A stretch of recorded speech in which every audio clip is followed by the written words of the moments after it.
government, mayor and council meeting tonight. That is being postponed to December 6th.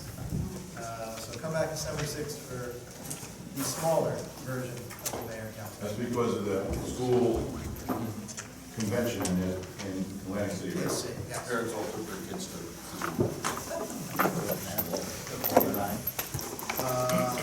So next is our best practices checklist. Go through that, or? You just need to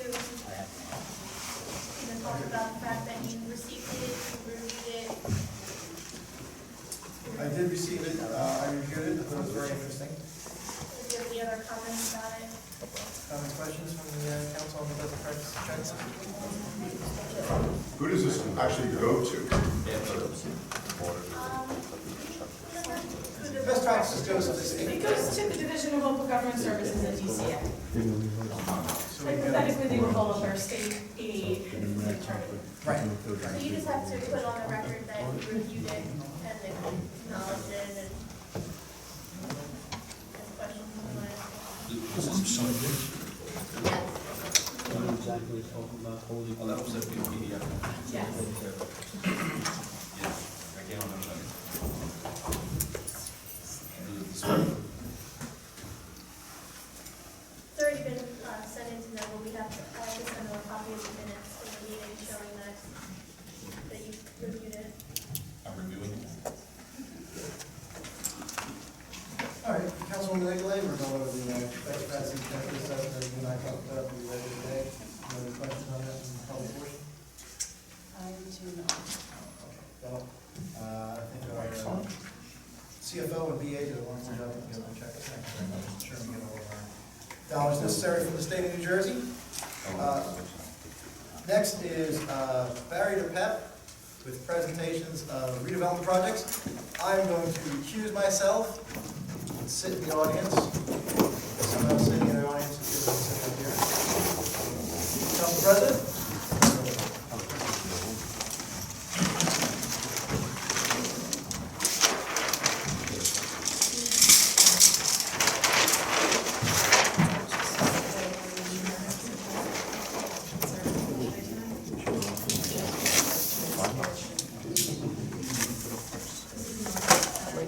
We're going to do Fifth Avenue first.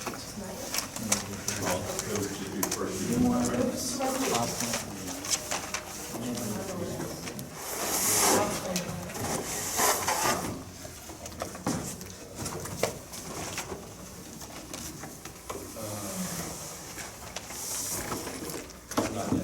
this is not even on the agenda, this is under discussion. We have both elevations from.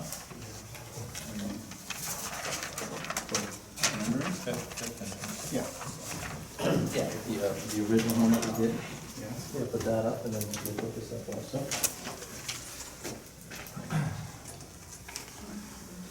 Take it away, Barry. Good evening. Good evening. Back again. We were before you folks in May, first before the summer started, with what we're now calling Fifth Avenue Flats, which is the corner of Fifth and Main, the Strollo's property, Strollo's and George Gallery.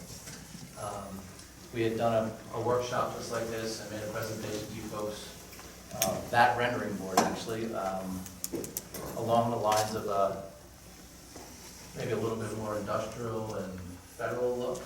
And we left that meeting with comments from you that we'd like to see more of a residential feel in that application. In that time period,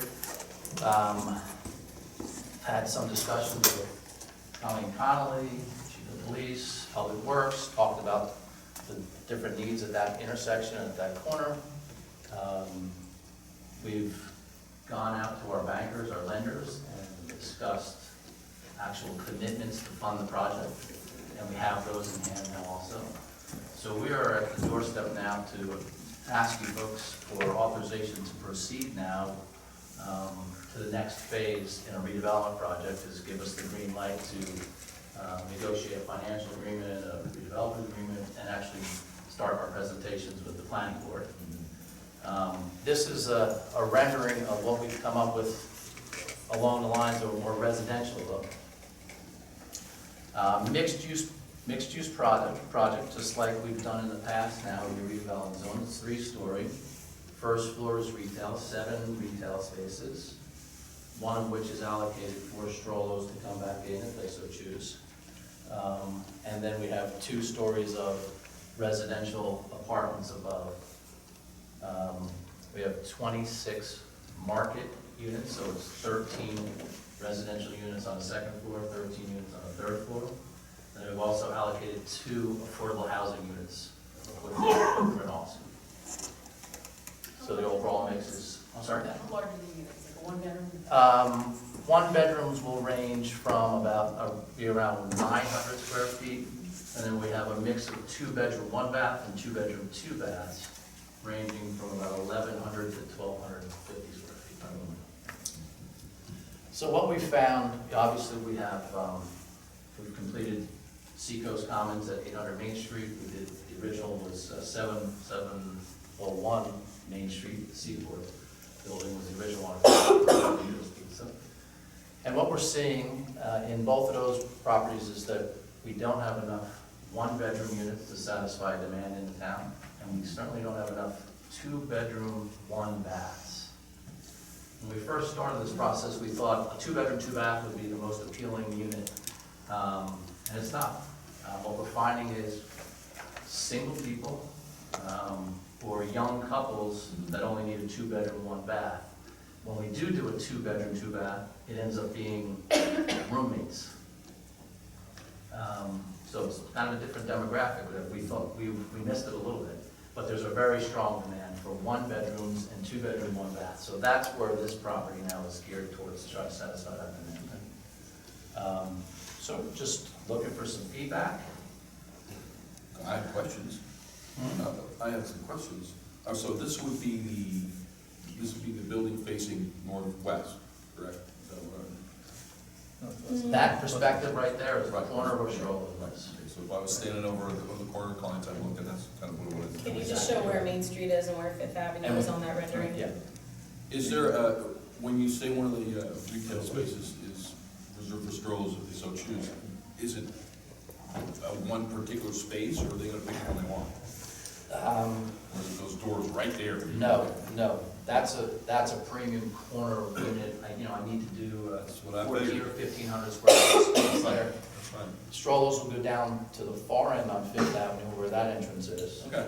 They only need about 900 square feet max to accommodate that. So they'd be able to have that same kind of like outdoor access window where they serve the customers on the That, sidewalk? yeah, we'll work that out in that design, kind of don't change what isn't broke yet, right? Try to incorporate it into the elevation of the building, obviously make it work, but yeah, I think we can accommodate that. The thought process also is to try to move some of that pedestrian and car traffic away from the intersection. We have, I don't have this, could you just open up one of those plans some? I don't have the rendering for it. Yeah.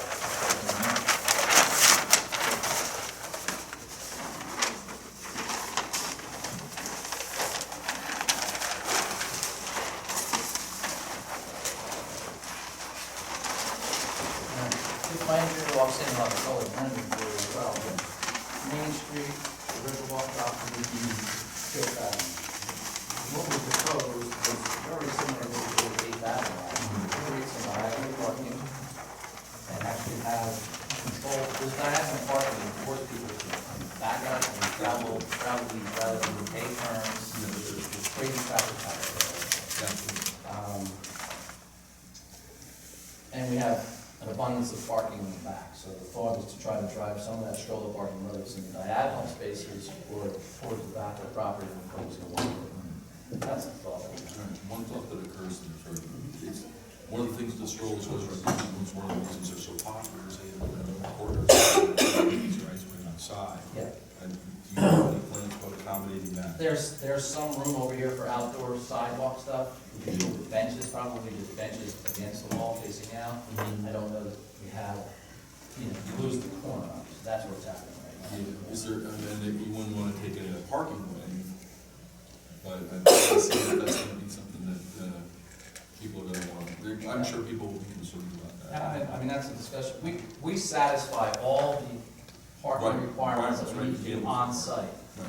We're just trying to maximize the off-site parking also and accommodate the traffic. Sure. And maybe there's a discussion that says, you don't have to take 3 or 4 spaces out of here and create a bench area or sitting area. I don't Yeah, know. I mean, he's got what, three tables there right now? 3 tables with seating all around, so. I mean, that's what. And wooden curbs that everybody can sit on. Absolutely. Yeah. And people sit on those, and, I mean, you can go by, there's 30, 40 people sitting out there sometimes in the summertime.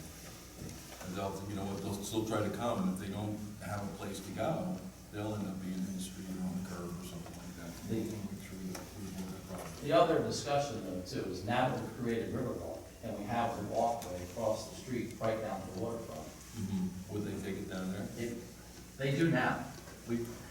My residents of Riverwalk pick up the. Well, that, round- I was gonna say, I'm and not the- sure they don't leave their garbage down there. Yeah, so, Sonny and I have discussed, you know, we're gonna put bike racks up on the west side of Riverwalk. There's room to do some bike racks. There's a beautiful walkway there, it's landscaped. We'll talk about maybe doing some benches there. You know, now I've got a condominium community across the street that's kind of accommodating the strollos thing, so there's some things to figure that out. But we'd like to get more foot traffic down to the waterfront, for sure, on that Riverwalk to the bill. Any fair. I just look, I'm not trying to be a naysayer, I just think these are the things that pop in my mind. Yeah, I know. So we have to take care of that. Yep. I have 9 questions.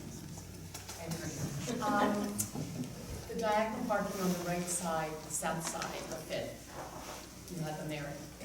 Will there be parking on the left, parallel, On the outbound or? on your Riverwalk side? No, that parking. was proposed with Riverwalk and everyone agreed to. You have the white. Everyone agreed to delete that. Parking for residents, is it reserved underneath like Riverwalk? No, it's all surface parking, just like Seacoast Commons. And I just bumped into him, in fact, Roddy, I know is leaving. What about Acropolis? Because you've got Strollos, Roddy, So- Acropolis. There's our site plan. Acropolis is so this is half the block. Oh. Then Acropolis, Acropolis was step. and then the vacant parking lot and all of that. So we're going up to Acropolis. Okay. Yeah. Will you have the other side on the other side? Okay. Is it going to be equal lengths on each side? Because the left side is the right? Just the way it's laid out? I'm sorry. You stop up against Acropolis? Yeah, that's half the block, so there's a Okay. 50% of that on the other side. Including the Acropolis and park.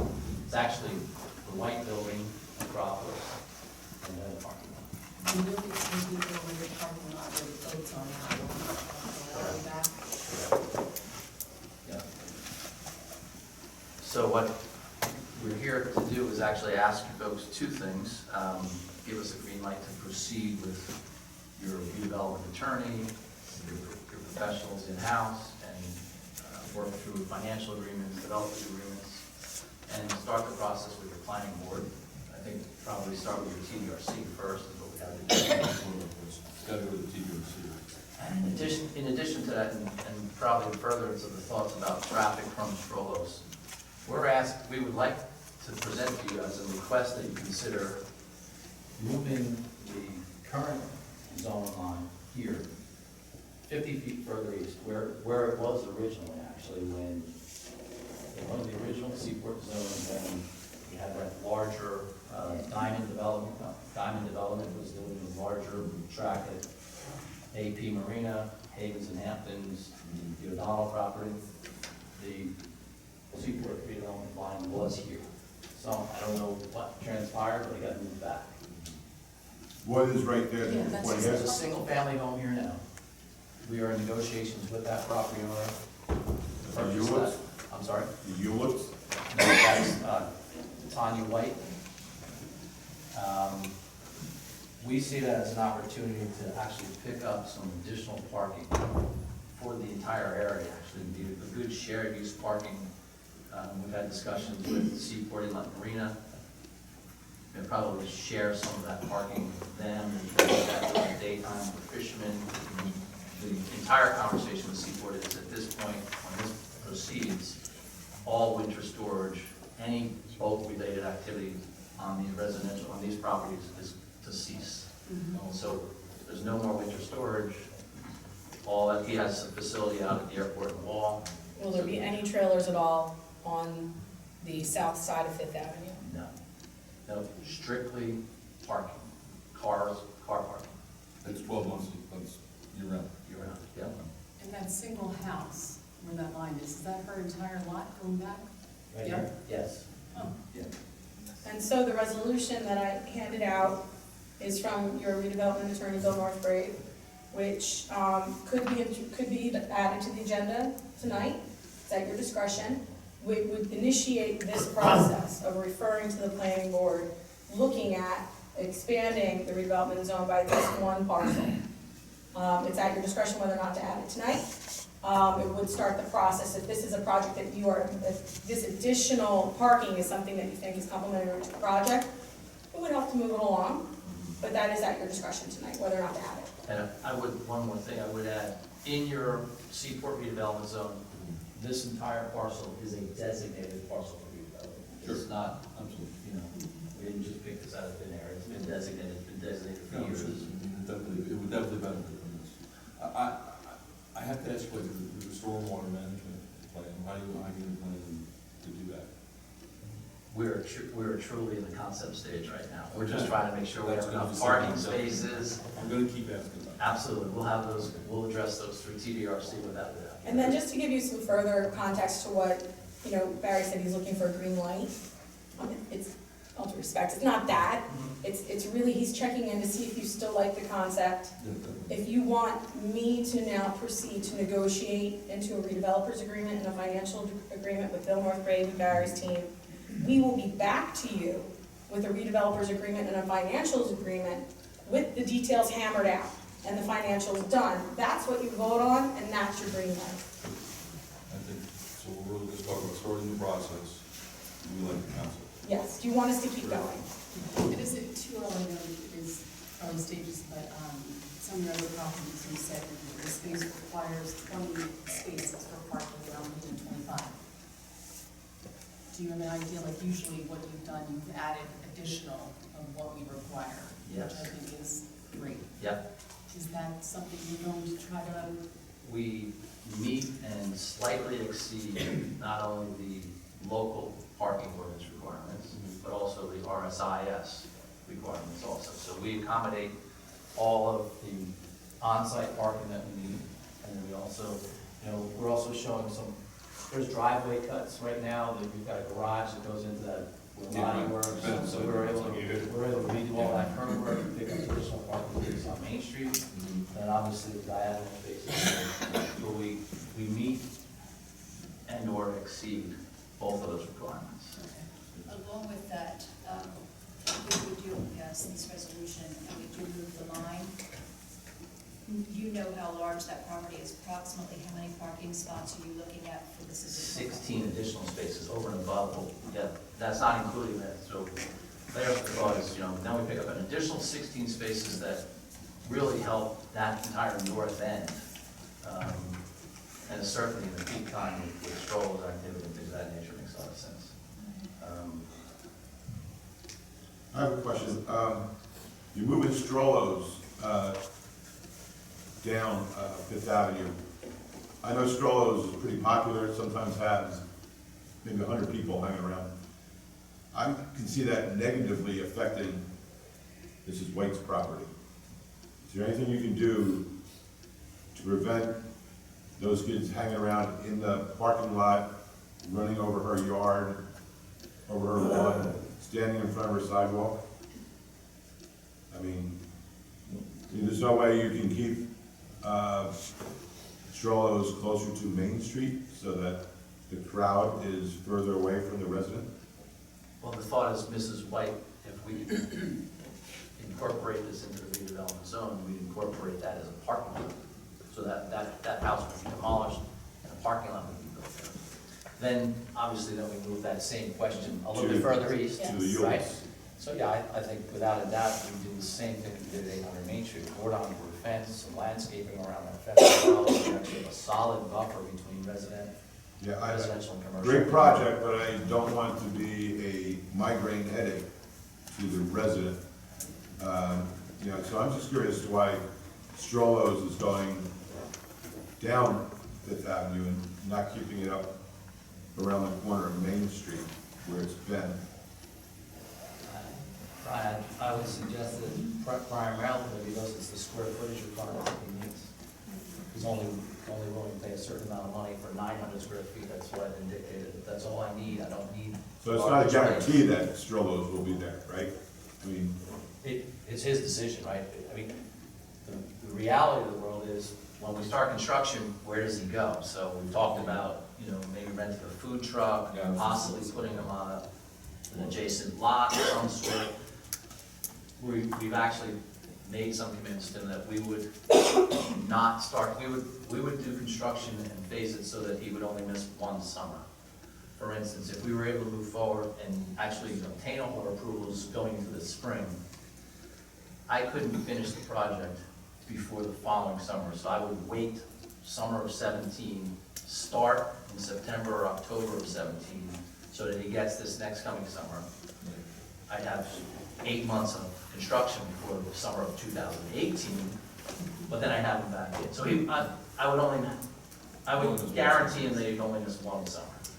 And no disrespect to Brian, but I like that it's pushed down because I have small children and I don't like that corner. I find it very dangerous, just the way it is laid out, but I can see his point to the resident.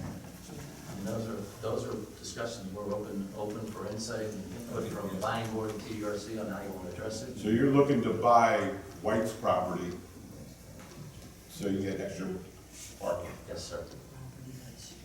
And then you would put up a, what is it, 6 or 8 foot wooden fence like you, Yeah, 6 foot round board fence plus landscaping. I think we left ourselves about a 6 foot grass strip, 5 foot grass strip along that edge. If you can see, we face the parking on that property west, so they don't have headlights parking facing the new house. And we left ourselves a 5 foot grass strip here, so we can actually do fencing and landscaping along that edge. Well, you know, along the already nice, so that's worked out, but I'll be honest with you, I think the concept of it, and I really appreciate the way you incorporated some of the concerns from the last time. I think this building was so much more attractive, just, you know, in the way that we're looking at it. It's, I mean, it's big, but it has to be big to be able to make it worth the time. I understand that. Well, it meets all of your design criteria for redevelopment, so. We have to move forward, we can't leave that barn there, I mean, that white building, I've been inside there, so another time before. I meant to bring some real pretty pictures of what that place looked like, but we all know what it looks like, yeah. I just like the parking that it's structured now. It's not, you know, people are, there's curves and there's no curves, and it's a little difficult to. It's hazardous traffic. Yeah, I like that it's, there's Um, gonna be a plan. on the south side of that parking lot, what's gonna be there? Another fence? Simply because I know my brother's going to be asking me what's going on, right? Here? Yeah, That's his property right on the other side. yeah, we do an L shape. So you got no lights coming into, I'm sure Mr. DePep has learned from previous projects about placements of lights in proximity We to know how to residential put areas. blinders on the lights, we know how to make everybody, all the residents comfortable with that, yes. We had a good experience over at 800 Main Street, but we resolved that as well years ago. But there's ways of doing it. We can still put the elegant lights up, the LED lights, we can put blinds on them so it's not shining right into someone's backyard.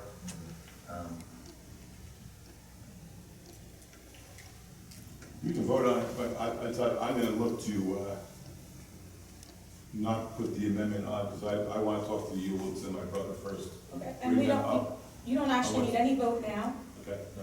And when we get to the agenda section, I will ask you if you want to add this to the agenda. If you don't want to add it tonight, we can have a conversation at that time. Okay. Round two, Go to real 10. fast. Yeah. So Mr. DePep, when he knew he was coming to give you a refresh on Fifth, asked if he could give you a sneak peek, for lack of a better term, as to another project that he would like to propose and consider, which is on 10th Avenue. What do we have? Do we have a site plan?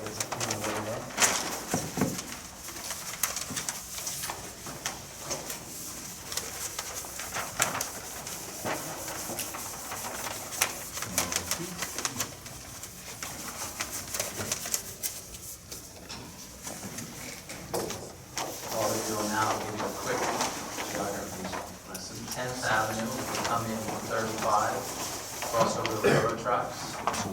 Have the municipal parking lot, we get to the right side. And then we have 707 10th Avenue, which is the beauty supply owned by the Esposito on your right-hand side also, immediately adjacent to the borough parking lot. And then just east of that is the parking lot for Veterans. What you got?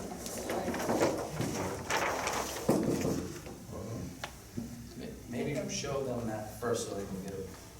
Where's that, railroad? Well, I think you need to explain 10th before you get to Yeah. into that. Kidding. And then there's an assignment. That's all within the building. 707 is a two-story warehouse, beauty supply, consignment shop. Yep. So Federici's Pizza, Federici's parking lot, 707 is the building, and then here's the borough parking lot. And then here's Railroad Avenue and Railroad tracks back up. So that's the Brooklyn, Federations would keep the parking lot. Federici, yeah, no, we're not doing anything with Federici, we go right up to this, that would be the common property line. So, right, and then we're all familiar with the horseshoe at the Yeah, elementary school. very good. The parking lot behind Dunkin' Donuts, and then the one-way lane that comes out now and actually dumps into the borough parking lot. Whose property is that lane? Borough. Is it borough property? Right, yeah. Not school property? No, borough. That's Duncan, right? And then that's the big empty lot behind it, isn't it? This is the That's the playground. playground, the field. Right, okay, thank you. Yep, this is Jacob Lumber's yard. So that one-way access now, where, would there be no outlet? Or- No, so, we've had discussions with Jacob Lumber, to either grant an easement or deed of right of ways to be determined, that's still, these are preliminary discussions, but And then come out on. we would extend the alleyway out to Railroad Ave, Okay. okay? So, to maintain that alleyway. I've met with, Chief Heisman, met with, Mike Campbell of Public Works, obviously met with Colleen on multiple occasions about this. So we've talked about a bunch of these different things now too, traffic flows, different things, obviously, very preliminary conversations right now. Just getting into the concept stage and kind of here today, like I was here in May for Fifth Avenue, very preliminary, just to give feedback from you folks about a redevelopment project at that location. Okay. The concept is to merge our parking lot and we're contract purchasers for 707 10th Avenue. The zoning over there permits 4-story construction. So what we're proposing to do is build a 4-story building. First floor being an entire parking lot, covered parking lot. And then second, third, and fourth floor of residential apartments. Is that parking for the building or is it public parking? So we're proposing 60 dwelling units. There's 87 parking spaces that we would construct down below. We have 50 there's a mix, I don't know offhand right now, but between one bedrooms, two bedroom, one bath, and two bedroom, two baths, I have it if needed. And then 6 affordable one bedroom units also. All right, so this is, I'm sorry, So- you might have said it's this is strictly residential or? Strict, so there's no commercial component with this property. The thought is, you know, bring in feet on the street Yeah. and let commercial happen on Main Street. That's really, where are we going with commercial, dragging it down to the railroad into 35, I don't know. You've got the towers just west of us, the railroad tracks. So you would have parking completely for space, that whole perimeter underneath. And you would have reserved for the residents, an area reserved, and then an area for public. Yeah, so can I actually speak to this for a moment? Because when Barry came to us with this idea, it was attractive in terms of a public-private partnership, utilizing some public surface lot, co-joined with a redevelopment project that would, in our view, be viable if it maximized parking. If the full surface of the lot is 87 parking spots, Mr. Peck would need 60 to meet his parking requirements for the units above, which would only leave 27 for public. And what's there now? We have 42 now, so it's a loss, and right away we knew this wasn't gonna work. Correct. So what we did was we asked Barry to think outside the box, we asked him to look at a bunch of different options and come back to us with some suggestions that would yield a net increase to parking, which is the only way we would entertain, I suggested, the only way that we would entertain this public-private partnership. You suggested correct. And so this led to a conversation about, not immediately adjacent, but closely located parcel of public land at 13th and Railroad, which is right now a pretty horribly dilapidated water building that is not used. It does not hold any well equipment. It's not viably used for our water system in any way. And in fact, yeah, Mike Campbell's been asking me for demolition money in this budget every year that I've been here, and we don't have it. And so with that, we walked it with Barry and his partners, and they have come forward with a proposal that would extend that public-private partnership to 13th and Railroad.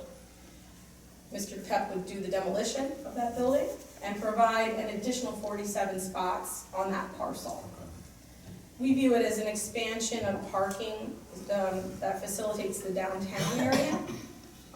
Certainly helps with walkability from the train station to that lot, or in some of the facilitation of 10th Avenue and Main Street traffic that's starting to really bolster. And again, while it's not immediately adjacent, it's close enough, it's a stone's throw, that we do feel it is complementary to the project. I'm not sure if I know that one where it says. Wait now, I see 12. See how it says park? That's actually says still park, that's the, okay. Railroad Ave, there's 12, so Jager Lumber Oh, is, so it's on the Jager other Lumber's side. here. It's on the south, west side of, Yeah. okay, Yeah, just on the west side. got it. Yep. And what's that, going to that rectangle? This? Yeah. It's another nasty building, the public works, I think. Yeah, we do need it. Yeah. And We then- tried to get them to rehab it. And then the sphere, the rhombus, what is that another? Oh, So this parcel with the additional spots I mentioned before, just on 10th Avenue was a net loss of parking to the borough. This would yield a total of 74 spots dedicated to the borough for a net gain of 32 over what we have now.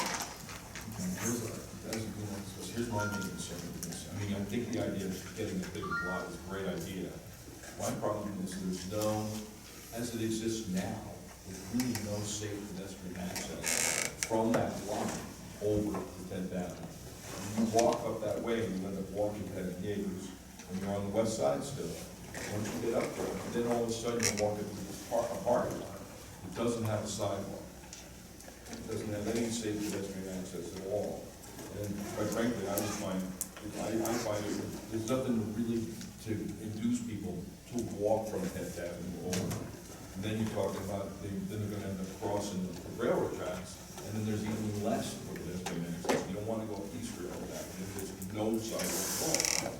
So that would be my concern. concerned at all. I mean, it's great to have the parking lot there, but we want people to be able to park there and walk over it. There's not enough commercial activity on Main Street by the corner of 12th Avenue because the schools there are taking up one little block.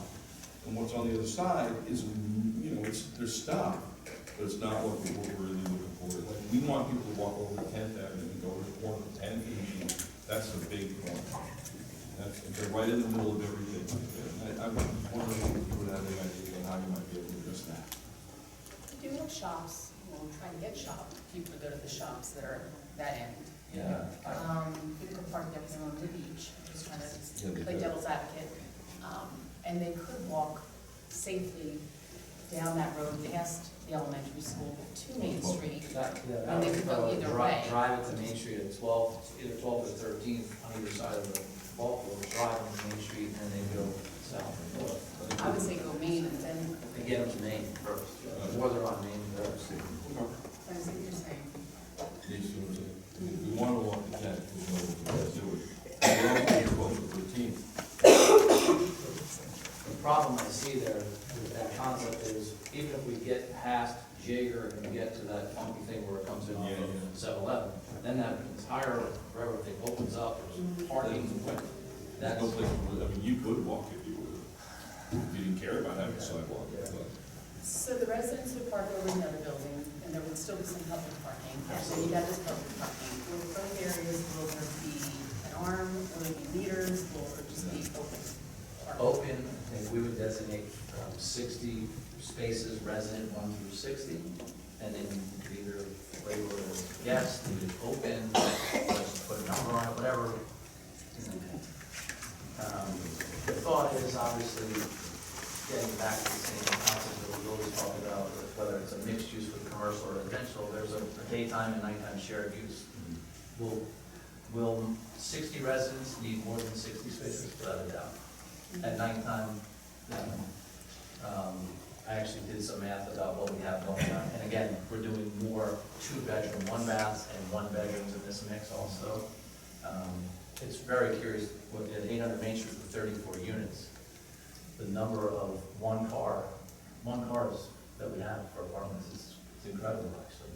67% of the units are only 1 car. So we're ranging at about 1.43 parking spaces per resident right now. here's the thought, I knew there was something. I know from working at the school that one of their evacuation plans involves having the students gather in that parking lot. And we want to be sure that we accommodate the change so that they are, number one, aware. Yeah. And then we work with the police to make sure that everybody knows what they do plan. Obviously, been working on this for about 6 months now. I monitor that parking lot quite a bit, nighttime, weekends, daytime. Moms come, park their cars there, Totally. and walk over to get their kids. Totally. Yeah, it does. I mean, it's probably only a 30-minute transaction, but it's happening all the time. I mean, we don't look to steal that away. So there's now structured, covered parking there that parents can pull in. We're talking about actually striping a crosswalk across the lane, tying it into the sidewalk that is there. I don't know, do they open up the back gate of that ball field where the kids out, or they go all the way around the horseshoe, right? No, Idea. they keep it locked. Right. They only want them to- So the kids are supposed to walk on the sidewalk, they run down the lane, by the way. Yes, they do. And the units that you're. If it's an emergency, how do they unlock? There's a combination lock on it. I know the combination, but you won't ever get it out of it.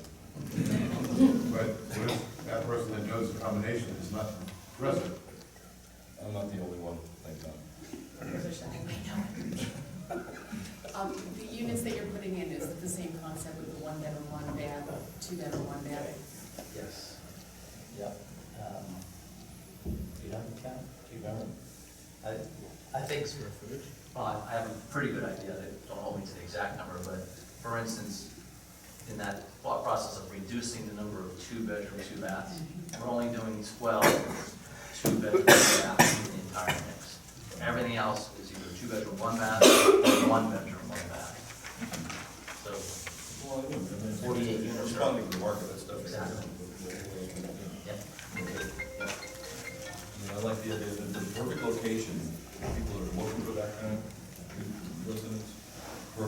station, I mean, right across from the train station, UPS. And if you coming on 10th Avenue, you look at that, that's our entrance, one of our two main entranceways into town, and that's what we see. So try to beautify that. It's a really nice idea, it's a really nice idea, you know, it's just the details, you know, we wanna make sure that we don't shoot ourselves in the foot and lose something. And make accommodations for what we do. Can you just walk that up to them and just show them in general the What are you elevation? considering this one? Seaport, Seacoast? I'm sorry? What are you considering this one? Called like Fifth Avenue Flats, Seaport? Oh, I haven't gotten there yet. The thing on the stilts, I like They like that. Dunkin' Drive. So you'll really be able to see right Donut through ad. it? You'll see, be able, oh, Yeah, you can see so you'll be able to see like to the lane and to Absolutely. the arborvitae on the other side of the band. Keep it up. That's nice, well, that's nice. That's a great look. See Tom trying to figure out the company. I don't need to figure it out. Any other first impressions or questions or concerns that the council wants me to keep in mind as we talk? It's No. clever That's it. concept. Janice, go ahead. I like the idea, I just don't think that parking space on the south side of 12th Avenue where that building is gonna work. I don't think you're gonna get people to park there. It's gonna be too far from anywhere. I mean, I wish you could find a better place or re-engineer where we have parking spaces and somehow make it more efficient. But where that parking space is now, that's just gonna be a asphalt, we might as well put basketball nets there, nothing but basketball. You know, the staff in school would be really. That's on the other side of the railroad tracks. Would it help to move it where that other building? I mean, it's usually have a lot, but it's. That building's too integral to our water infrastructure. But looking to the future, if we've been wanting to demolish this building, which costs, I would assume, a lot of money, and somebody is willing to do it for us, thank you. The town has been growing, we've been bringing in more nice businesses. All the nice businesses are more or less in one area, but the stores down in the Main Street down along 12th, 13th, 14th, they're the next ones that'll probably be redeveloped. So I don't think we should be looking at something for the next year or two. We need to be looking 10 years, 15 years down the road. So this parking lot is not used tomorrow. 5 years from now, people could be fighting to get into this lot because they're shopping on Main and 13th or Main and 14th. So I think we need to look at the big picture, Parking there in the summer, not just the what? short end of it. Does Traeger Lumber need the north end of their lumber yard, which is right next to the building where you're gonna go off 10th Avenue? This little out parcel? No, over right in there. Oh, yeah.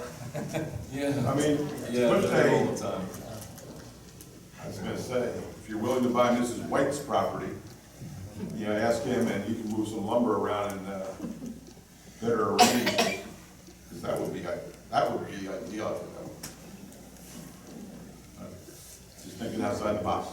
We'll keep thinking as well. One phenomenon that has popped up, you know, I love young entrepreneurs that come up with ideas in the last 2 summers now, when we don't have available parking, are the electric vehicles that are shuttling around for tips, I'm told also, right? You know, with proper signage, we really feel that you could redirect traffic off of 35 to that location, certainly off of 16th Avenue before they get to the tracks and back to that parking lot. And if you build it, it will come. Before that's too wet. Comes to where Yes, it is. Yeah, there are more opportunities there than you think. What I do like is when you park there, you're coming out of that, it's open field, the fields of the school. So you visually can see Main Street. And you're walking through a nice school and a field. You're not walking through any of that back. Right. You're not welcome to Just as far as the Yeah, or the visitor's experience. feel safe. All right. What I'd like to do, actually, before Mr. departs, is ask Mr. Northgrave, who's here, to advise us onto another matter that is related to Mr. DePep's development in town, which is the 5th and Main development, which is now completed. We have an ordinance on for introduction tonight that modifies the financial agreement for that completed project. And Bill can address why that is. When you, if I recall, in August of 2013, you approved a financial agreement for the 5th and Main project. That financial agreement contemplated, Mr. Pep was not sure at the time whether it was going to be a rental or for sale property, so that we contemplated in the agreement that there might be an amendment to flip it from a one that would be a single payer, if you will, which would be Mr. Pep as the owner of the entire property, to a for sale. So that is where we're at right now. The property is being converted to for sale.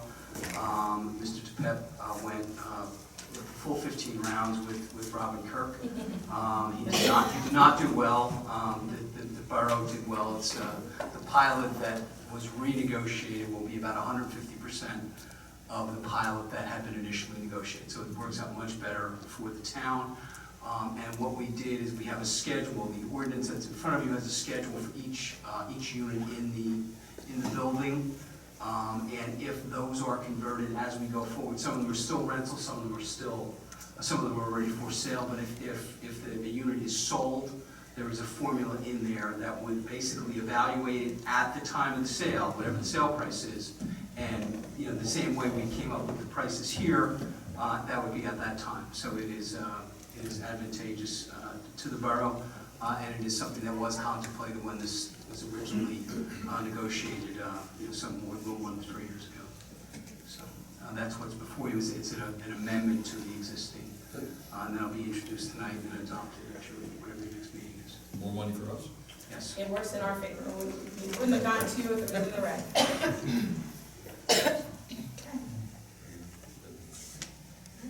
Thank you. Thank you, everyone. With that, we can resume the agenda.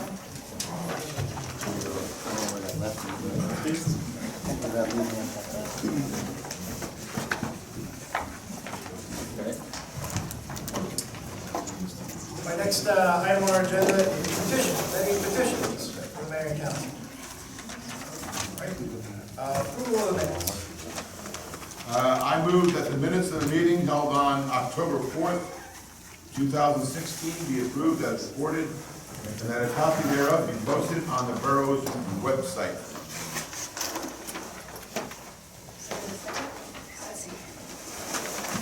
Councilman Bennett? Yes. Councilman Yes. Abstain. Councilman Sutton? Yes.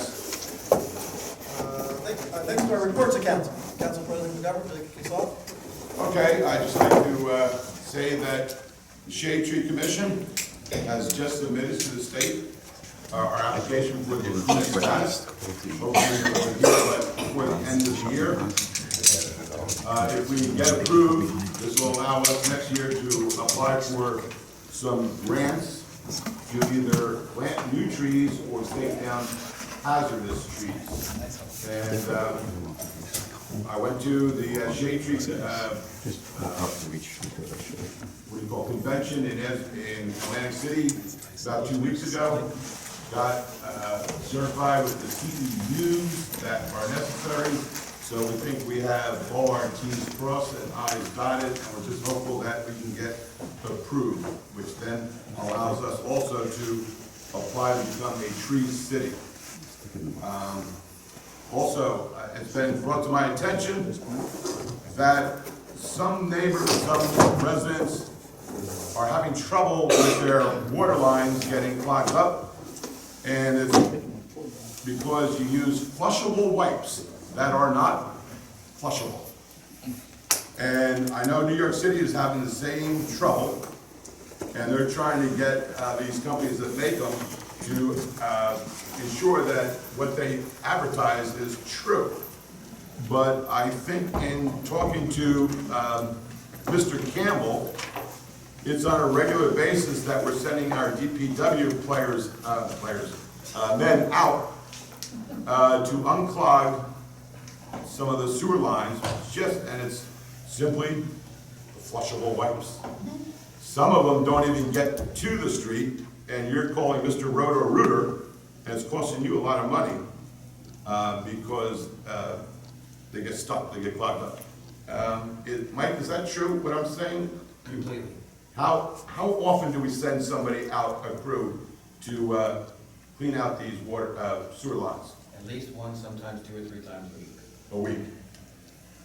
Okay. And that's all it is those, and if these people stuck, One example we had spoken with you about was down in Inlet Terrace, on the east side of the bridge. There's about 10 to 12 houses there, and there's a pump station down there which we were going down. We had to purchase a new pump for it every year, which is about $3,000, and we were going down, we had to check it on a daily basis, but we were going down and flushing it and cleaning it on a weekly basis, sometimes 1-2 times a week, since I took over until last year. We spoke and we met with the neighbors last year. We had a flyer drawn up, and we asked the neighbors, all the residents, told them what the problem was, told them what we were finding when we were flushing it, and we put out the flyers. And since we've done that, we have not been back there once. So all the pumping, all the flushing, all the everything else in that one restricted area was because of the flushable wipes. Right. Colleen, when's the next mailing where we could probably put something in the mailing to bring this to the attention of the people? I certainly can't enforce it. Likely but, the next water bill would be appropriate. Next water bill? Yes. All right. And how do you find out if they're flushable or flushable? Assume even if they say they're flushable, they flush. Yeah, your water line gets clogged up and you have to call Mr. Roto-Rooter. Disintegrating and coming back. Or sometimes it makes it to the street, and if a couple people are using it in the neighborhood, then the whole water line gets clogged up. So that is my report. Thank you. Councilwoman Keough. First of all, Veterans Day is this Friday. Veterans Day service, I believe, will be at 9 o'clock. I have not heard anything from the veterans. 9:30. 9:30, I'm sorry. And afterwards, the Historical Society is having coffee at the Belmar Arts Council, and everyone is welcome. I'm hoping a lot of people come and honor our veterans. Winter walking starts on December the 6th in the gym, Tuesdays and Thursdays from 1 until 2 in the afternoon. I'd like to congratulate Mark on his win yesterday. It has been an honor to serve every person in this town for the last 3 years. I certainly want to thank the entire staff, the most fantastic staff in the world probably, and DPW and our police force, our first aid and our fire departments also. The committee people that I've worked with have been fantastic, and all of the residents. If you've called with a problem, I've tried to help you, sometimes successfully, sometimes not successfully, and I'm hoping that whoever the mayor gives my jobs to, that they will do the jobs that they're given with as much honor and excitement as I have done those jobs for the last 3 years. Thank you.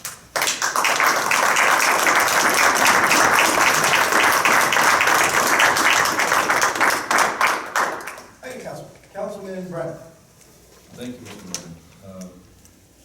One of my big things that we mentioned, the Veterans Day ceremony on Friday. Oh, sorry. Okay. I also wanted to congratulate Mark and Brian on being elected, and actually thank all the candidates for putting in the time to run. You know, it's I really I say I'm proud to serve with Janice. I think she works really hard. Our town's been lucky to have her, and I'm sure Mark will work just as hard. And the other thing I wanted to say is, well, the environmental commission is working on plans. We're still working on it. I would like to see something down there by the springtime. I'm tired of like walking down by the boardwalk and getting to the arch by Spring Lake and seeing the pretty flowers and saying, how come we don't have this? We should have this too. And we're gonna be looking a lot better. Okay. All right. That's my report. Thank you. Councilwoman Mikulak.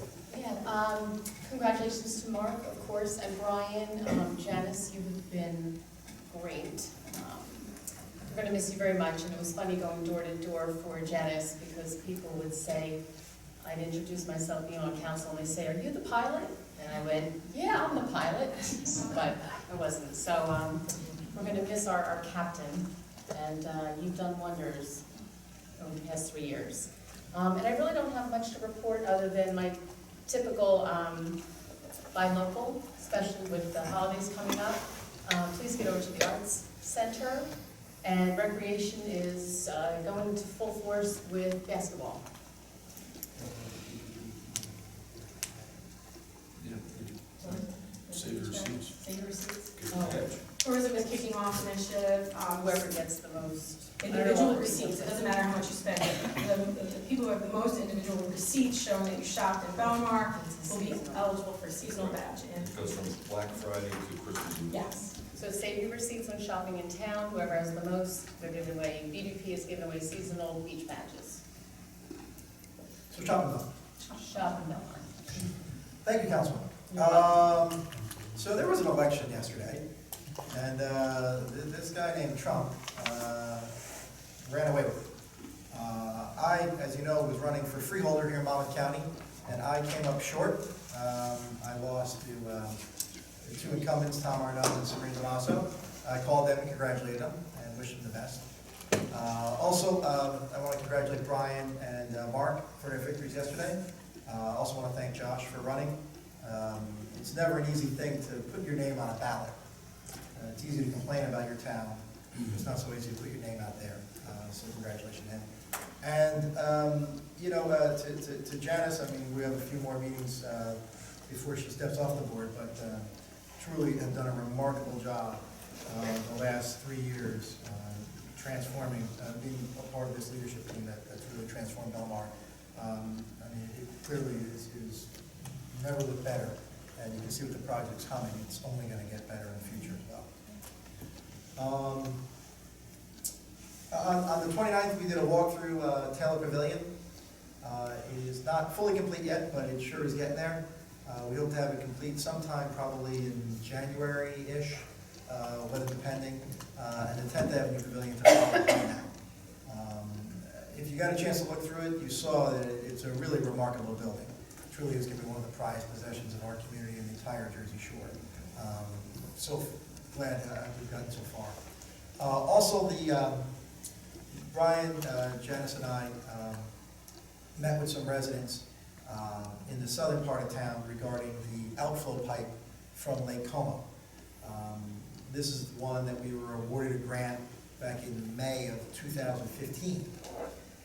But because of just working through the process with Housing and Urban Development, federal agency, and also New Jersey Department of Environmental Protection, which is the administrating agency, we're finally getting to the point where we're going to be going out to bid in the near future. This is the pipe that will flow from Lake Como all the way out to the Atlantic, alleviate and the flood, or mitigate against flood risks for that entire neighborhood. This is going to be a much welcome project. Beginning sometime in 2017, you know, hoping to end by the end of 2017. But this is a major undertaking. You'll see them when they start putting the pipe in, and also when they start putting the pipe into the water. It's a big project. That is all. Oh, one other thing. As I was running for freeholder, I solicited and collected and raised money from a variety of sources, just like my competitors did, all reported to ELEC properly. But per our existing ordinance here in Belmar, there are going to be some items that I recuse myself from, resolutions and ordinances. So from time to time, you'll see that I'll step off the dais and turn it over to our council president, and then I pop back up. That's all for me. Next is public session on the resolution calendar, and because I'm going to be recusing myself on some of these, I will step down and turn it over to council president. Thank you very much.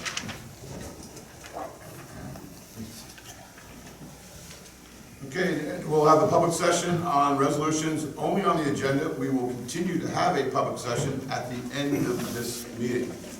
Is there anybody out in the public that would want to come up to the microphone and speak on anything on the resolutions? Sir?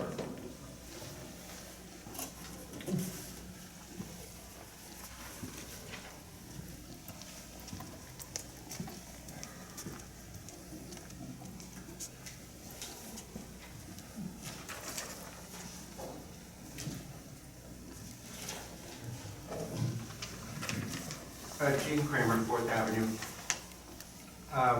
Let me make a comment, actually a request. This is on the liquor license. I guess there's about 4 of them that are being transferred around. The one I have a comment on and a request is the one to Fusel. It's a place-to-place transfer with broad package and so on. Condition, I should say number 6, line number 6. It says about, I'll just read the number 6. The conditions set forth in resolution 2016-112 for the seasonal liquor license held by Fusel shall remain in effect. I'd like something added to that. And this should be simple for the attorney because this is just a resolution to add. I would request that it be added a requirement for 2 ADA handicap parking spaces. Apparently this gentleman, and he's got a good business, he's expanded, he looks like he has 2 leaseholds on pretty much 400 through 408, okay? There are no handicap parking spaces on the property, or for that matter, in the neighborhood. There may be one across the street over by the ocean, but in the summertime, a handicapped person will never be able to get there, one, okay? If you look at any other eatery, whether it's McDonald's or Burger King or what have you, certainly this amount of floor space, they would have at least 4 handicapped parking spaces. In fact, they would be the best parking spaces on the property, close to the door. I would recommend here that the 2 parking spaces along 4th Avenue, which seem to me to be used by the staff of the restaurant, those be dedicated as handicapped parking spaces. Thank you. Thank you. George, is that for us, or is that be a police matter for them to find out what the criteria is for a private? Well, right, it went through the zoning process, site plan approvals, they're in place. Either was or wasn't required. I don't have a site in my mind that I could even talk about whether they're available or not.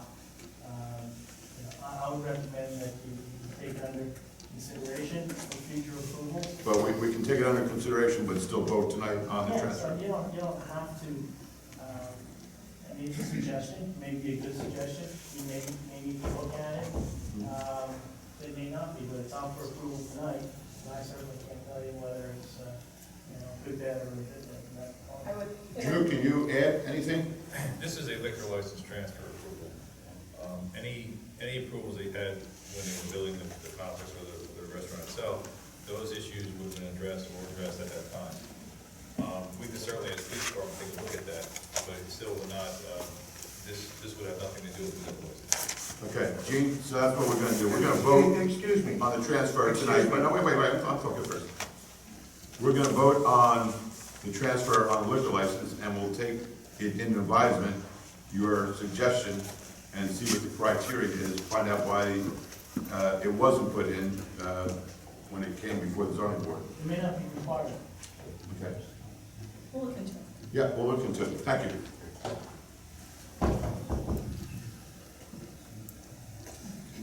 Yes. John. John, A Street. I just have a question. Who are these people? This LLC who's getting what. Okay, which one are you? The other one the only one that has a name is 10th Avenue Burrito. But there's two more. Who's holding these liquor licenses so that, or can you not name them? It's public information, it's just that's probably their corporate name. So it's Would you like it's that- not a Is that the secret. wrong question to ask? No, it's not. Would you like it's- me to give the crib sheet? Yeah, Okay. The first resolution enacting a person-to-person, place-to-place goes from the Pocket, it's a year-round license in Pocket, colloquially known as DJ's, to Irish Curse, also known as 10th Avenue Burrito. So it's a year-round going from DJ's Pocket to 10th Avenue Burrito, year-round. can you explain what in pocket means? It's inactive. It's That I held. knew. I knew that. Okay, so it's going from an inactive to active, from DJ's to 10th Avenue Burrito. The next one is for an active seasonal in use by 10th Avenue Burrito, going to DJ's in Pocket. So if you think of it as a seasonal, year-round passing, that was the nature of the agreement that they came up with the sale. The following follows a similar logic. So you have a year-round held in Pocket by SLBD, is best known as Mr. Pep and his partners. They had acquired the Nichio's year-round license at some point, and it's been inactive. They are transferring that license from their Pocket to Fusel, also known as La Dolce Vita. La Dolce Vita, in the next resolution, is transferring their seasonal to Barry de Pep in Pocket. So these are two seasonal and year-round passing as part of a package that was a compensation package between the seller and the buyer.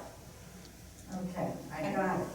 Do you think in the future, could we possibly like put some kind of, can we do that? Put a name down so I don't have to stand up here and ask the question like, It's good to explain and sound like I anyway. don't know what I'm talking about? Well, part of the process for the transfer is a notice that goes into the paper. And that notice contains the names of all the principals of the LLC. So that should be available. It should, we probably have it on record here, but. We love when you ask questions. And it's good to explain, so I welcome the Well, question. thank you. It sounds a little bit like a circus. Going around And we and need a around. flow chart next time, we'll bring it away. All right, thank you, I'd appreciate that. Anybody else from the audience? Seeing nobody else from the audience, I move that we close the public portion for the resolutions. Second? All in favor? Then I move that we set the resolutions. Well, these are individual, Yeah. actually, because there may be recusals along the way. So your first is resolution authorizing payment of bills. So I have to read each one, huh, individually? Yes, I'm sorry. Council President, if I may just interrupt for a minute. Sure. I did tell Colleen, and I let the mayor know that I have another appointment, I have another meeting, Spring Lake Planning Board at 7 o'clock. So I need to leave. Tom Hall, my partner, is here. He's Yep. going to fill in for this Tom's point still doing fourth, forward. right? He has filled in. And the minutes will reflect that Mr. McGill likes Spring Lake more than us. Jeez. We'll hear that. Taste. All right. First resolution would be authorizing the payment of bills. Yes. Okay. Second. You second it? Okay, Councilman Brennan? Yes. Councilman Bickler? Yes. Councilman Theodore? Yes. Councilman McGovern? Yes. I'm going to recuse myself from the next four resolutions out of an abundance of caution since they my licensed premises and I do some business with them in town. Thank you, Tom. Yes. Tom is in a band and sometimes he gets hired by some of the bars and he feels he needs to recuse himself. Resolution authorizing a person-to-person and place-to-place transfer of a plenary retail consumption license number 1306-33-007-003 CSL Belmar LLC in Pocket to Irish Curse LLC DBA 10th Avenue Burrito. Do I have a second? Councilman Bickler? Yes. Councilman Theodore? Yes. Councilman McGovern? Yes.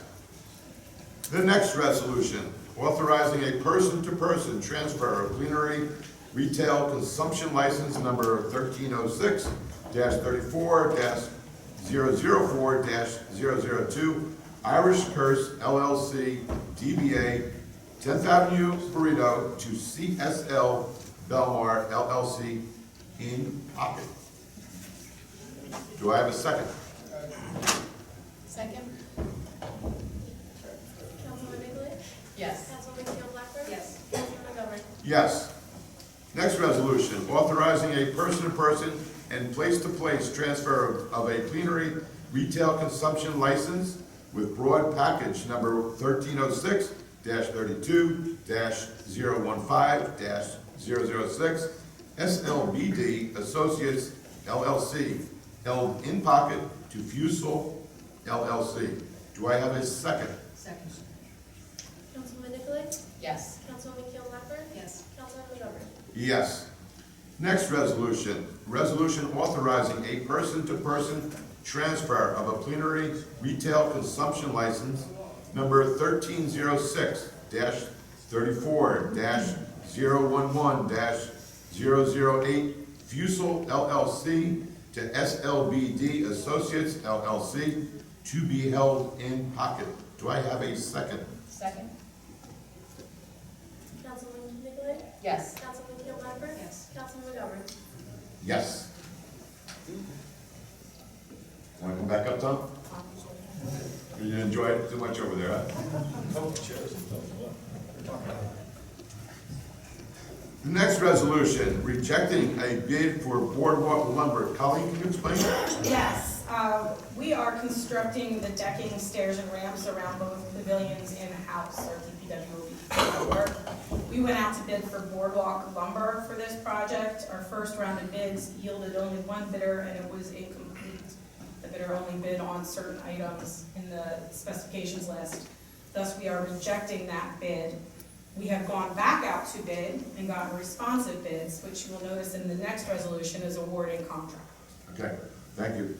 So for the resolution rejecting the bid for boardwalk lumber, do I have a second? I'll second. Councilman Brennan? Yes. Councilman Nicolay? Yes. Councilman Keel Blackburn? Yes. Councilman McGovern? Yes.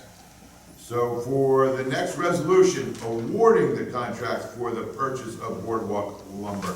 And can you explain this? Well, this is our going back out to bid, after getting the non-responsive bid that you just rejected. We went back out to bid, got many bidders, got complete bidders, and are now awarding the contract. Very good. Okay, do I have a second? Second. Councilman Brennan? Yes. Councilman Nicolay? Yes. Councilman Keel Blackburn? Yes. Councilman McGovern? Yes.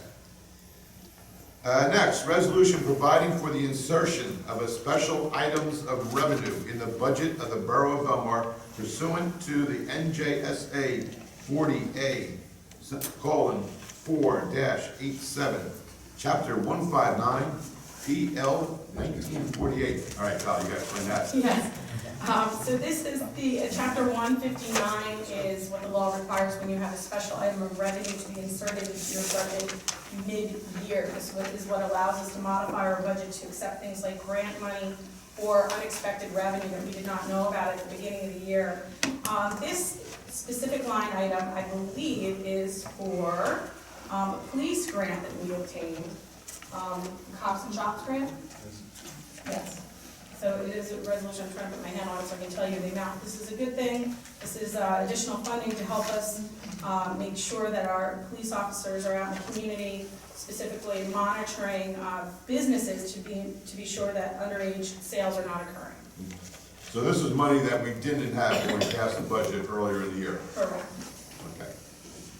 Do I have a second? Second. Councilman Brennan? Yes. Councilman Nicolay? Yes. Councilman Keel Blackburn? Yes. Councilman McGovern? Yes. And we flip the paper over, and we have two more resolutions. One, releasing maintenance bond for the Westport of Belmar LLC. Do I have a second? I'll second. Councilman Brennan? Yes. Councilman Nicolay? Yes. Councilman Keel Blackburn? Yes. Councilman McGovern? Yes. Resolution releasing performance guarantee for the Eastport Loco Company LLC. Do I have a second? Second. Don't fight over it. Councilman Brennan? Yes. Councilman Nicolay? Yes. Councilman Keel Blackburn? Yes. Councilman McGovern? Yes. Okay, that does for the resolutions. Now for the resolutions on the consent agenda. Move that. Pass the baton. I'll make a motion to approve the consent agenda. Second. All in favor? Aye. Aye. Usually, I was waiting for April today. Each one of us? No, that's good. All right, next is ordinances, second reading, public hearing, ordinance 2016-11, ordinance of the Borough of Belmar, amending chapter 27, street excavation, sidewalks, and curbs. This is open for public hearing. Any public comment on ordinance 2016-11?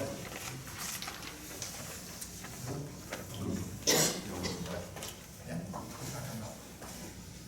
Is this the sidewalk that it's already started working? This is just specific. Hold on a second before you move into that. Make a motion to close public. Excuse me, can I make a comment? No, you cannot. Make a motion to close public comment. All in favor? Aye. You want me to explain it? I'd be happy to explain. This is a tweak to our ordinance, which presently states that if you replace your sidewalk, you must replace with concrete. We wanted to acknowledge, council asked me to find a way to address this so that if you have historic materials and you want to fix your sidewalk during the sidewalk assessment, to include historic materials such as brick or slate, you are permitted to do so. This is the second reading of that.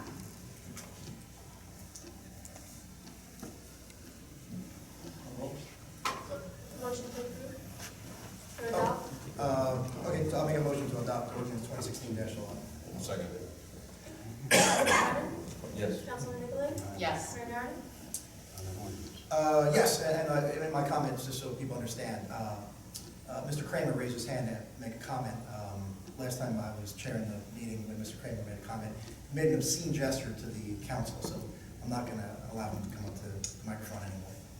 I mean, yes. Councilman Blackburn? Yes. Councilman McGovern? Yes. Next ordinance, Oh, yes. Step down. Brian, back on. Brian, you're back on. Ordinance, Okay, first reading and introduction. Ordinance 2016-12. Ordinance of the Borough of Belmar, County of Monmouth, New Jersey, authorizing the execution of an amended financial agreement with Fifth and Main Urban Renewal LLC. Do I have a, no, we have to open up to? no, this is just first reading and Just- oh, this is the introduction. first reading. You're going to vote to introduce it and move on. Second. Councilman Brennan? Yes. Councilman Nicolay? Yes. Councilman Blackburn? Yes. Councilman McGovern? Yes. Um,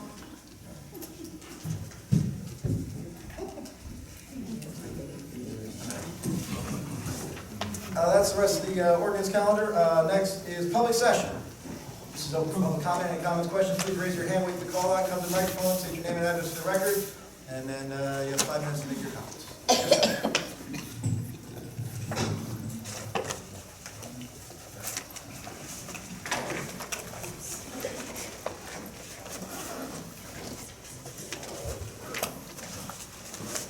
Good evening. Greg Capalco here speaking for the Cocoa Company LLC. And I just didn't want to make this an election issue. That's why I waited until the election was over to come here. Just want to let you know that we're trying to move forward with our the Cocoa Eastport Phase 2 across the street. This spring, we had a meeting. It was myself, my partners, Brett Urussi, and our potential new partner, Arlie Klein. And we met with Mayor Doherty and Business Administrator Colleen Cowan. At that meeting, we went over the potential of us putting together a joint venture instead of us doing our original Phase 2, was to do a combined project to develop both sites as one. And what we'd like to do is we would like to get on an official agenda and come before, because we have plans, we have site plans, and we have architecturals. Now, we have contacted the borough administrator, and what we have been told is that unless we are willing to forego our original Phase 2 proposal, we're not gonna be able to keep the meeting. Now, I didn't know if the council knew this or not, because we've been going back and forth with the attorney and the business administrator. Not wanting to cause the taxpayers of Belmar any exorbitant legal fees or ourselves in that matter, we would like to be able to address the council on that proposal. If the council doesn't like our potential new joint venture with Ollie Klein, we're prepared to go ahead with our phase 2. And we're here before the council to find out if we, if we can get on the agenda to come here to discuss it. I think this is a legal matter. I would Yes. refer this to Bill Northbury. Please contact him. He has been contacted. Okay? He was here before, but Yes. still here. No. Okay. Any other comments, questions from the public? Yes, sir.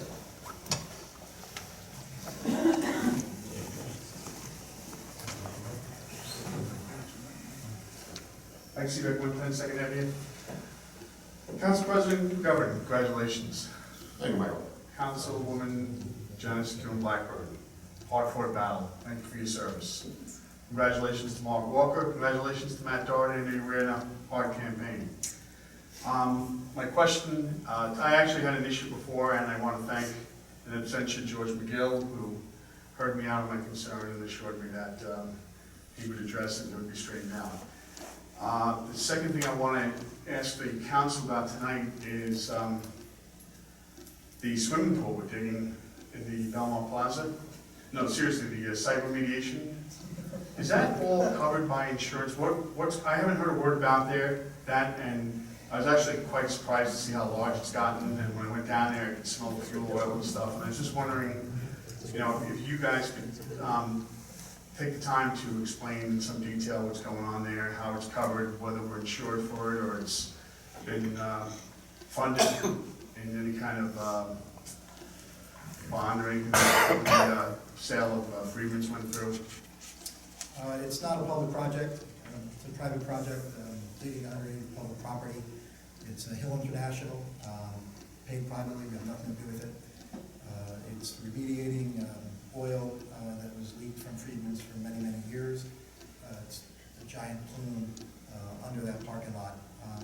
We tried to work with them and convince them not to do it because we're never going to have anything but a parking lot there. And it's very disruptive for the businesses in that area. They've told us they'll be done by the end of November. Hopefully they are. But there is no public dollars whatsoever. Oh, that's great. What do you think prompted them to go forward with it? If you basically told them that being a parking lot would need to be done, I was just wondering. I think there was insurance money and Hill International saw a project and they wanted to do it. Okay. We fought them as long as we could, and I believe they got a court order that allowed them to go back in. Okay. Does that benefit the town in any way in terms of, potential liabilities down the road, marketability of the properties, both the BMIA site or the brewery, if it ever would come up in the future? Not in my opinion, no. Well, it was oil leaking into the river, so that's environmentally, it's a wise thing to Well, do. I was always hoping for a pool, but I wouldn't have put it in that location. So. And I could smell the fuel oil when I got down there, so I get that part. And the last thing I'd like to just say, Mayor Doherty, in the spirit of elections and the heightened emotions, I know you may have taken offense at something Mr. Kramer did, but I'd like to ask you to reconsider your prohibition of him coming to the mic and speaking. I don't know if anything was done that could have been interpreted as maybe inadvertent. He was doing it again tonight, Mike. You're sitting in front of him. I was not looking at the time. He had his hand raised, and it was only 1 out of 4 fingers up there. Well, okay. Then you know what? Then I'm. And I'll tell you, Mike, to your credit, you and I disagree more than we agree, but you've never been nothing more than a gentleman, or nothing less than that. Thank you, Mayor Doherty. I appreciate that. And that I do believe in the spirit of debate, and I do come before the council looking to get information and get questions answered. So I will conduct myself accordingly. So thank you very much, everybody. Have a good night. Any other comments, questions? Yes, sir. I can discuss this presentations that were made You guys today. take your name and address for the Tom record first. Belmar, 1,000 Tell us what's on your mind. Okay, first of all, when you finally consider these presentations, I think I'm all for private enterprise, but this town is overdeveloped now.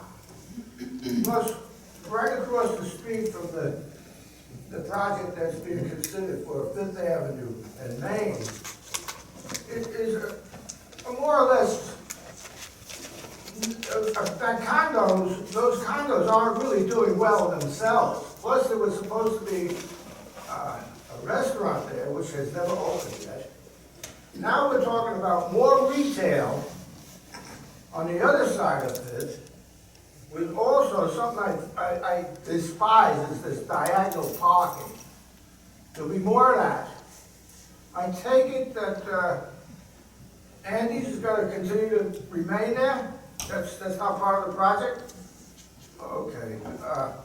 Will there be a drive-through behind from 5th to 6th? No. It'll just be a certain amount of driveway in the rear of the building.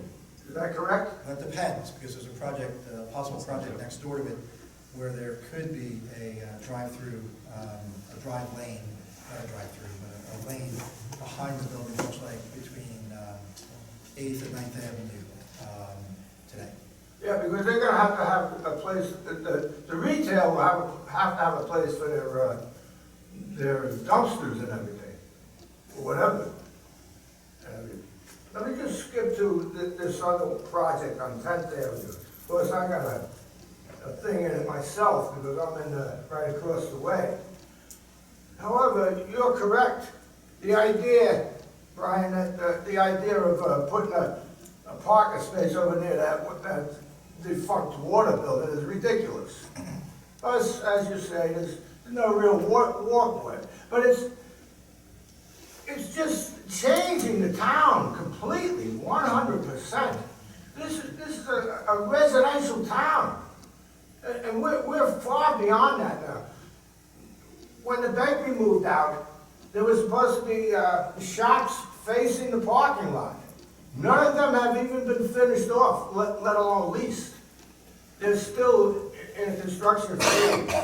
Same way, there's two shops facing Main that are down and everything. One never opened, and one was opened and then closed.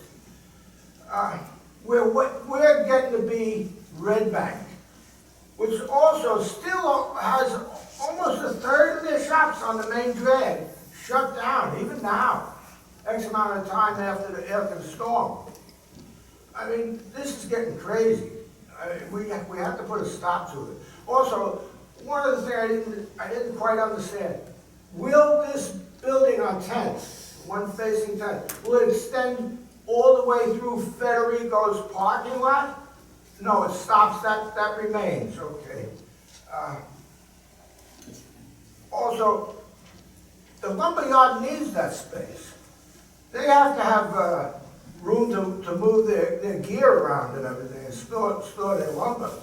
And they have a lot of vehicles moving through there all the time. It's not like it's a stationary situation. It's in motion and everything. This project, both of them, like I said, I'm all for private enterprise, but these two projects are way out of hand now. We should stop and digest what's been done before we move on. For a period of years, 5 years maybe, before we move on to something else. See how things happen with what's there now. We're going just completely out of order here. I hope you reconsider and knock both of these plans down. Thank you. Thank you, Jay. Tom. Yes, sir.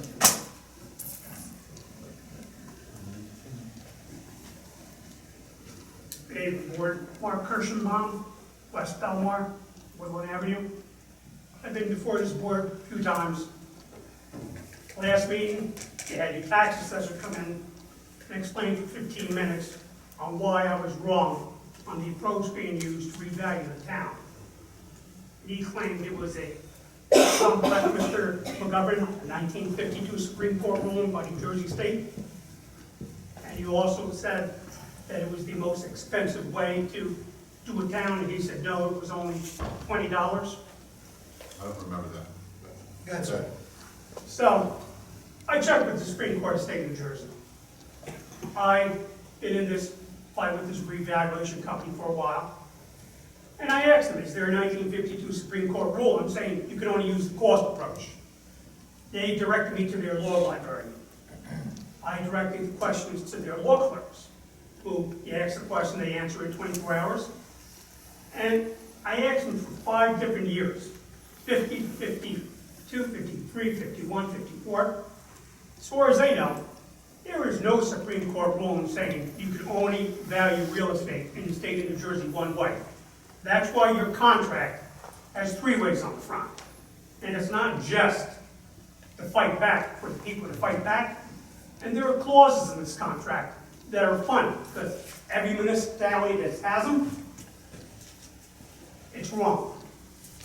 He said it was $20 per parcel. It was the cheapest way. When I said the cost approach was expensive, it's the most expensive way for a homeowner to have their home assessed, because it puts their home at this level, but you can only sell it for that level. It gets the most taxation for the town. Okay? Now, he's claiming $20.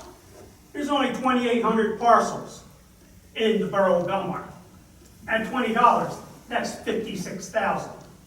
The bid was $189,500. I mentioned it to someone. He said, well, they have their employees, insurance, and bills. It doesn't come to $133,500. What you're paying for, essentially, on this bid, is $67.67 to have the town revalued. Now, when they do the demonstration program and they reassess the town next year, they only use the data that they have. They do not come back out to the houses, they do not remeasure, they do not look at anything. They put in the square footage of the house, the land, the town. Out pops, of course, what it would cost to build your home if it burned down. And your tax assessor said they use depreciation tables. I called the Monmouth County Tax Board. I'll have a letter next meeting from them. They couldn't get to me in time. I asked them about cost approach for a whole town. They said that's ridiculous. Because if you have a 100-year-old home, you have depreciation tables, they only go back so many years. They said you would have to be a mathematical genius to depreciate a 100-year-old home using tables. There are other ways. Number of bedrooms, number of baths, age, condition, location. That's how you tell the value and the resale value and the fair market value of a house. Cost approach, sales and market comparison, and income approach. The income approach is used for apartment buildings. Sales and market comparison is single-family homes. Cost approach is used for homes 20 years or younger that use the same materials, or buildings that don't sell all the time, like churches, government buildings, schools, stuff like that.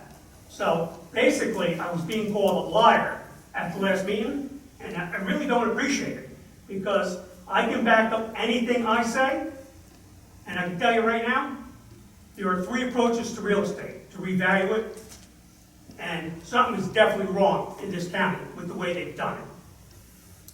Thank you. Thank you. Any comments, questions? Yes, Mark.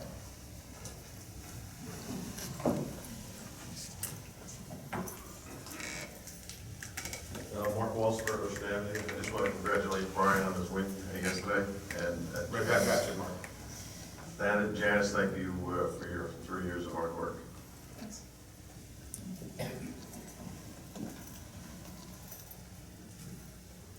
Anyone else? All good? All right. Our next meeting is December 6th, so everyone have a very healthy and happy Thanksgiving. Make a motion to close the public portion here. Second.